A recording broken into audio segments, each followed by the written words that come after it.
Hello, my name is Michael Mills, and today I will be talking about elapsed time, and this is a fourth grade lesson. The question lesson would be appropriate for fourth grade or any upper grade that's working on time. And so today, like I said, we're going to work on elapsed time. It's the time in between A and B. So say your first time was 10:15 a.m.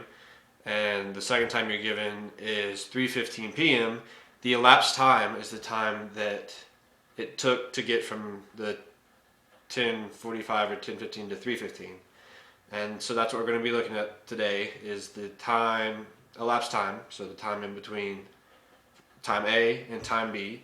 And so we'll be working with hours and minutes, and hours are 60 minutes, so usually we work in base 10 numbers.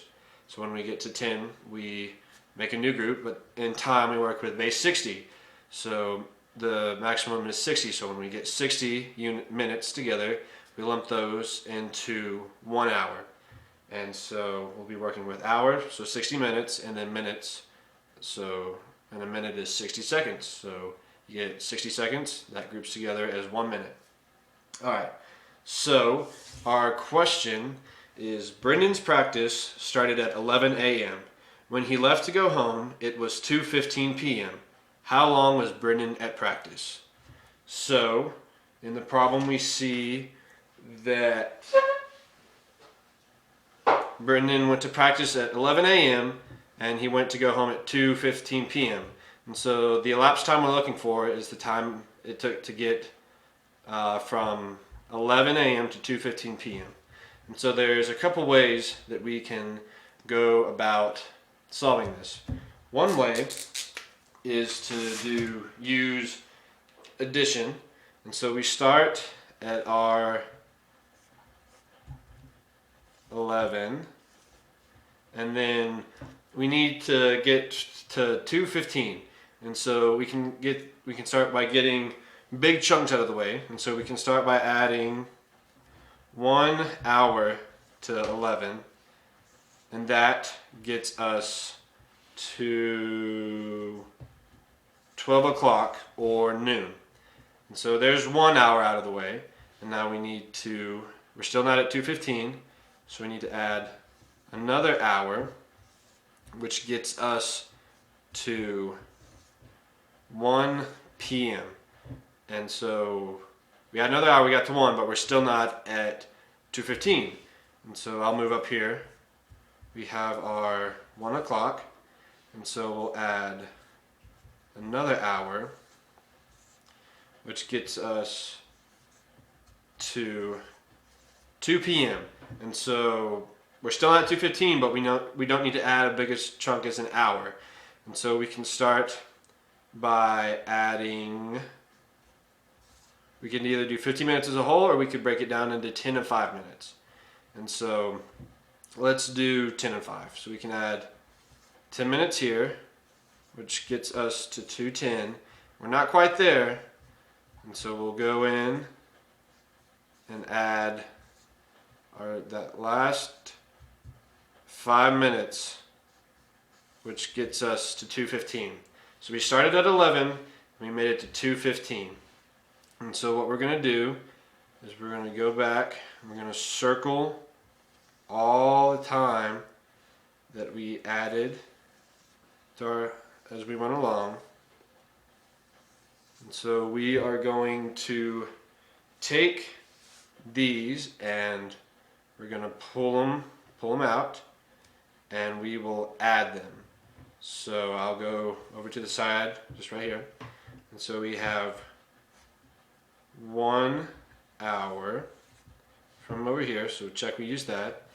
Then we have another hour, so check we use that. And then we come over here and we had 1 more hour. Then we had 10 minutes and then 5 minutes. So if we add these together, we have 0 plus 0 plus 0 plus 0 plus 5, which gets us 5. We have 0, 0, 0, 1, 0, gets us to 1. Then we go to our hours and we have 1, 2, 3.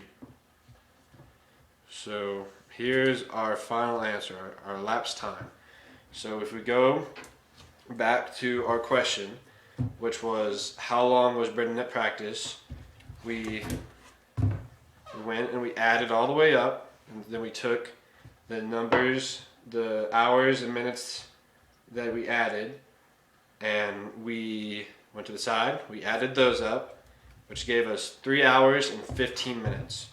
So how long was Brendan at practice? He was at practice for 3 hours and 15 minutes. So our elapsed time, which was the time from 11 a.m. to 2:15 p.m., was 3 hours and 15 minutes. That was our elapsed time. So this was one way of showing it, addition. But another way we can show it is if we use a number line. And so each one of these little ticks represents 10 minutes. And then these bigger ticks are hours. And so here was our starting time, 11 a.m. And then we jumped 1 whole hour, plus 1. When we got to 12 p.m. or noon, we weren't quite there, so we jumped another hour. And got us to 1. We still weren't there, so we needed to jump 1 more hour, which got us to 2, and we're looking for 2:15, so we're not quite there. So we made one little jump right there, which was our 10 minutes. Then we made one more tiny half jump there, which got us those last 5 minutes we needed. So we started at 11, we added 1 hour or 60 minutes, 10, 20, 30, 40, 50, 60 minutes, 1 hour. So we added 1 hour there, got us to noon, added 1 more hour, which got us to 1, added our last hour, which got us to 2, and then we added our 10 minutes there, which got us to 2:10. Then we needed 5 more minutes, so we added a little half jump, which got us to 2:15 p.m. So same thing, we circle all the times that we added, and so we have 1, 1, 1, and then these are all hours. Then we have our 10 minutes and our 5 minutes. So just like before, we take those, we can add them. 0 plus 0 plus 0 plus 0 plus 5 is 5. And then we have our 1 here. So there are 15 minutes. Then 1, 2, 3. There are 3 hours. So whether we did addition or number line, we still wind up with the elapsed time of 3 hours and 15 minutes. So that is elapsed time. It's finding the time in between time A, which in this case was 11 a.m., and time B, which in this case was 2:15 p.m. And so these were just 2 methods. You could also use a clock. These were just the addition or base 60 method, and then the number line method. And so we found our question was, how long was Brendan at practice? He was at practice for 3 hours and 15 minutes. And so that 3 hours and 15 minutes was our elapsed time, or just repeat it again, in other terms, are the time in between time A, and time B. And so that was an elapsed time lesson for 4th grade or upper grade or any upper grade. And yeah, there's elapsed time.